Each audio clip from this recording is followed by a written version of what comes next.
या ध्यान करते हुए? कब आपने उनकी तस्वीर नहीं देखी? तस्वीरें तो प्रधानमंत्री मोदी की ऐसी ऐसी हैं कि ध्यान गुफा में बैठे हैं केदारनाथ में और कैमरों की जद में कैमरा उनकी तस्वीरें कैप्चर कर रहा है।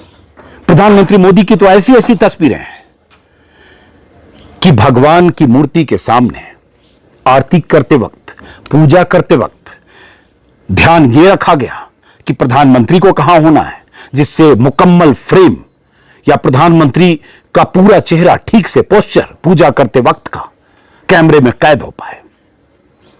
ऐसी तस्वीरें पूरे गूगल पर भरी पड़ी है। और वही प्रधानमंत्री जब कहते हैं कि ईश्वर का रूप दर्शन के लिए होता है, प्रदर्शन के लिए नहीं, क्योंकि ये कहते वक्त उनके निशाने पर राहुल गांधी होते हैं, जिस राहुल गांधी ने कल बहुत कुछ ऐसा कह दिया जिससे खुद प्रधानमंत्री मोदी तिल मिला गए।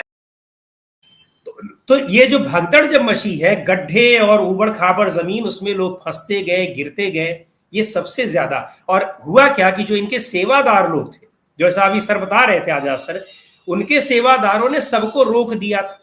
जबकि लोग सत्संग के बाद इतनी भीषण गर्मी और उमस की वजह से जाने की तैयारी कर रहे थे, लेकिन सत्संग तक किसी को जाने नहीं दिया गया। और सत्संग के बाद इसलिए रोक दिया गया, ये जो चरण रज लेने वाली बात है ये सही है, लेकिन ऐसा नहीं था कि उसमें 1.5 लाख लोग अगर थे तो सारे चरण रज के लिए भाग रहे थे, कुछ ही लोग इसके लिए भाग रहे थे। उनको जबरदस्ती रोका था सेवादारों ने कि इनका जब काफिला बाबा जी का निकल जाएगा तब आप लोग बाहर जाएंगे। वहां पे कई प्रत्यक्षदर्शियों ने ये बात बताई है। तो ये उसमें ये बहुत बड़े कल्प्रिट ये लोग हैं जिन्होंने कि जानबूझ करके लोग बैठे थे पीछे बाराती, जिसमें से कोई मंत्री नहीं बना, कोई 3-3 बार का सांसद जिसको मोदी ने पूछा नहीं, वो अंदर ही अंदर खुश हो रहे थे, जैसे रविशंकर टाइप के लोग या निशिकांत दुबे जैसे लोग, कई बार के सांसद बट नो मिनिस्टर। आप ये कहना चाह रहे हैं? डेफिनेटली। और जो मिनिस्टर बने हैं वो भी, आप राजनाथ सिंह को देख लीजिए, मोदी जी की मन की बात तो होती है, राजनाथ सिंह जी के मन की बात आप सोच लीजिए, आप शिवराज सिंह चौहान के मन की बात सोच लीजिए, नितिन गडकरी के मन की बात सोच लीजिए, उसको हम लोग महसूस कर सकते हैं कि कितना सुकून मिल रहा होगा आज उनको। जो बात पिछले 10 साल में वो अपने नेता से के बारे में बुद्धिमान है, मैं मानता हूं। मेरे बच्चे मुझसे ज्यादा बुद्धिमान है और मेरे बच्चों से ज्यादा मेरी पोती है, ये मैं मानता हूं। जो नई नई पीढ़ी आती जा रही है वो इंप्रूव्ड वैरायटी है, वो ब्रीड इंप्रूव्ड है, ये मैं मानता हूं। और उस बच्चों का मजाक मोदी जी उड़ा रहे हैं बाल बुद्धि के उससे। अरे मोदी जी एक एग्जाम में बैठ जाइए, चलिए आप एक मैथमेटिक्स का 3 का पहाड़ा, 4 का पहाड़ा, 5 का पहाड़ा, एक 5वीं क्लास के बच्चे के साथ बैठ जाइए, उसे याद होंगे, आपको नहीं याद होंगे। तो बच्चों के मजाक। खबरें दो हैं दोस्तों। पहली खबर यह है कि क्या राहुल गांधी को बच्चा कहना ठीक है। दूसरी खबर यह है कि क्या कार्रवाई होगी सत्संग में 120 लोगों की मौत पे। दोनों खबरें आपको बता दें दोस्तों। पहली खबर यह है कि जब राहुल गांधी को संसद में बच्चा कहा गया, पहले तो पप्पू कहा जाता था, अब उनको बच्चा कहा जाने लगा।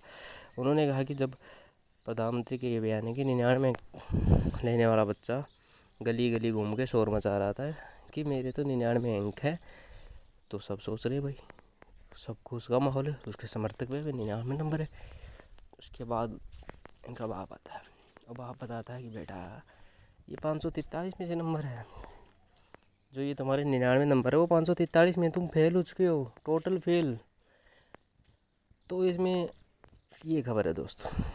पर संसद में क्या नीट के एग्ज़ाम की चर्चा होगी क्या? बस जब बीजेपी के सभी जितने भी राज्य थे वहाँ पर नीट का एग्ज़ाम फेल हुआ है दोस्तों, और क्या उन पे बात होगी? क्या ओम बिरला की बेटी बिना परीक्षा दिए आईपीएस बन गई, क्या उस पर बात होगी? बातें नहीं होंगी दोस्तों, उस पर बातें कैसी हो सकती है? और क्या उस पर बात होगी संसद में जो रोज़गार की बात होगी? नहीं होगी उसकी बात। क्या उसकी बात होगी यूपी में जो एक पाखंडी की वजह से 120 लोगों की मौत होगी, क्या उस पर बात होगी? क्या उस पर कार्रवाई होगी? क्या अकबरपुर पूरा तरह ढहा दिया गया, क्या उस पर बात होगी? क्या उन लोगों को न्याय मिलेगा? क्या उस पर बात होगी? नहीं होगी दोस्तों। बातें होंगी हिंदू मुसलमान पे, नफरती बातें होंगी कश्मीरी पंडितों की, जो 1990 का मुद्दा है, जो बीजेपी द्वारा फैला हुआ प्रोपेगेंडा है दोस्तों। और वो इस चुनाव में 400 पार की जगह 240, यानी जिस तरह लोगों में समझ आई थी। और एक वो सिलेंडर सिमटती रानी, उसकी तो बहुत भारी आ रही है। एक छोटे से